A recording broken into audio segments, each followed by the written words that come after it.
केदारनाथ विधानसभा क्षेत्र के सम्मानित मतदाताओं पर पूरा भरोसा है। हम अपनी बात को उनके सम्मुख रख रहे हैं। आप स्वयं जान सकते हैं कि इस समय जिस प्रकार से राज्य की सरकार ने, भारतीय जनता पार्टी की राज्य की सरकार ने पूरी कैबिनेट झोंक रखी है केदारनाथ में। मुख्यमंत्री कार्यालय पूरा झोंक रखा है। अधिकारियों को राजनीतिक कामों पर लगा रखा है। खास करके पुलिस विभाग के अधिकारी जो बता रहे हैं कि स्वरूप करके कोई हैं, उनको पूरी तरह से यहाँ राजनीतिक कामों को झोंक रखा है। इससे ये विदित होता है कि भारतीय जनता पार्टी किस प्रकार से बौखलाई हुई है, किस प्रकार से घबराई है। और भारतीय जनता पार्टी को जो कुछ घबराई होगी, पर उत्तराखंड के मुख्यमंत्री किस तरह से घबराए हुए हैं केदारनाथ के हमारे सम्मानित मतदाताओं से, इस बात का ये पुख्ता प्रमाण है। तो निश्चित रूप में हम काफ़ी अच्छी बढ़त में हैं, इसमें कोई शक नहीं। लेकिन ये सब जो भी बढ़त है, ये केदारनाथ के सम्मानित मतदाताओं का आशीर्वाद हमारे साथ है। इसलिए अभी 2 दिन पहले सर हमें भाजपा के पदाधिकारी मिले थे, तो वो दावा कर रहे हैं कि हम 14,000 वोटों से जीत रहे हैं। क्या कहेंगे? अरे भाई, ऐसा है कि हाथ कंगन को आरसी क्या और पढ़े लिखे को फारसी क्या। अगर इतना ही वो जीत रहे हैं तो मैं पूछना चाहता हूँ कि क्यों इतनी मतलब पूरी कैबिनेट और पूरी सरकार और पूरे अधिकारी और पूरे जितना भी अमला हो सकता है, जितने भी रुपए पैसे संसाधन क्यों झोंक रखे हैं सर, अगर आसानी से वो जीत रहे हैं तो। पर ठीक है, वो अपनी पार्टी के लिए अपना दावा पेश कर रहे हैं, हमें कोई इसमें कहना नहीं है। वो ठीक है, वो 23 तारीख पता चलेगा कि कौन जीतता है। देखिए मेरी बात सुनिए, वो ये कह रहे हैं अगर कि वो 14,000 से जीत रहे हैं, तो वो केदारनाथ की लोगों के सम्मान को चुनौती दे रहे हैं। उनको नतमस्तक होकर कहना ये चाहिए था कि भाई केदारनाथ की जनता के ऊपर है कि वो किसे आशीर्वाद देते हैं। और वो ये कह सकते थे कि हमें विश्वास है कि केदारनाथ की जनता उनके द्वारा इस सड़क पे जो आप जरा दिखाइए, आपका कैमरा इधर शॉट ले लीजिए। हाँ, ये गड्ढे दिखाइए कि केदारनाथ की जनता, उनको विश्वास है कि केदारनाथ की जनता इन गड्ढों, वो सड़क पर बने हुए गड्ढों के खातिर हमें आशीर्वाद है, ये कहना चाहिए उन्हें। सड़क की बात आई गई है, मंत्री जी कह रहे थे कि 2025 के आसपास जो है ट्रेन यहाँ पे दौड़ेगी और जो है चारधाम यात्रा को पंख लगेंगे। इतना पर्यटक यहाँ पे आएगा कि हर जो व्यवसायी है वो मालामाल होगा।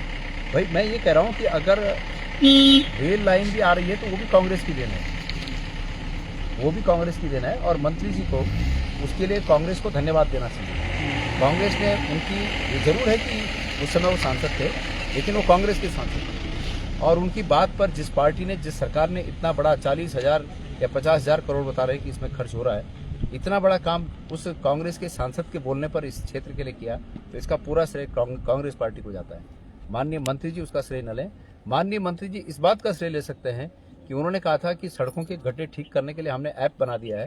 तो वो ऐप पता नहीं, लोग ढूंढ रहे हैं कि वो ऐप कहाँ है, और उस ऐप के कारण ये तमाम गड्ढे आप देख रहे हैं कि ये शायद ऐप की ही इजाद है कि आज ये गड्ढे भरने का नाम नहीं लेगा। रोजगार की बात आई है सर, तो चारधाम यात्रा में अगर यहाँ से कांग्रेस का कैंडिडेट जीतता है तो उनके लिए क्या प्लान होगा स्थानीय जो युवा है? क्योंकि जब हम गांव-गांव जाकर देख रहे हैं तो कहीं ना कहीं रोजगार की बात जरूर आ रही है और इस बार की चारधाम को लेकर नाराजगी है। भाई मनोज रावत जी जब विधायक रहे तो मनोज रावत जी ने पूरा अपना समय विधानसभा में केदारनाथ विधानसभा के युवाओं के रोजगार पर फोकस करके रखा।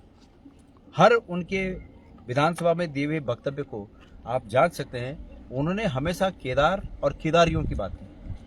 और मैं आपको विश्वास के साथ इस बात को कह सकता हूं कि जिस प्रकार से इस वर्ष यात्रा को तितर बितर कर दिया गया, मैं अभी एक सरकारी गेस्ट हाउस में ठहरा था, और उस सरकारी गेस्ट हाउस में ठहरने पे, अभी वो तो सरकारी लोग हैं, गेस्ट हाउस सरकारी है, मतलब पैसे से ठहरा था, ऐसा फ्री में नहीं ठहरा।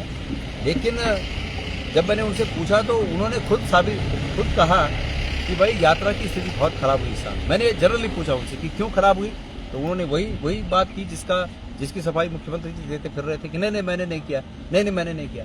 भाई वो मुख्यमंत्री हैं, उन्होंने नहीं किया तो किसने किया? उनको जवाब देना चाहिए, उनको जवाब देना चाहिए कि किसने किया। हमारे बहुत सीधे प्रश्न हैं। वो कह रहे हैं कि कांग्रेस झूठ प्रचारित कर रही है कि 228 किलो सोना है।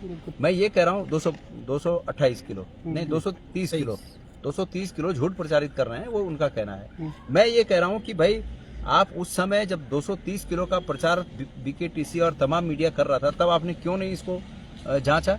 क्यों नहीं आपने इसको डिनाई किया कि नहीं 230 किलो नहीं 23,000 ग्राम है, ये तब क्यों नहीं कहा? 23 किलो है तब क्यों नहीं कहा? और उसके बाद भी 23 ही किलो है मान लिया, 1 ही किलो है मान लिया। वो सोना 1 ही किलो भी है तो वो पीतल होता है क्या?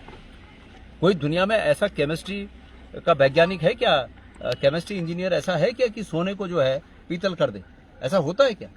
तो हम तो प्रमाण चाह रहे हैं। आज बद्रीनाथ टेम्पल कमेटी के अध्यक्ष जी का मैं वो देख रहा था,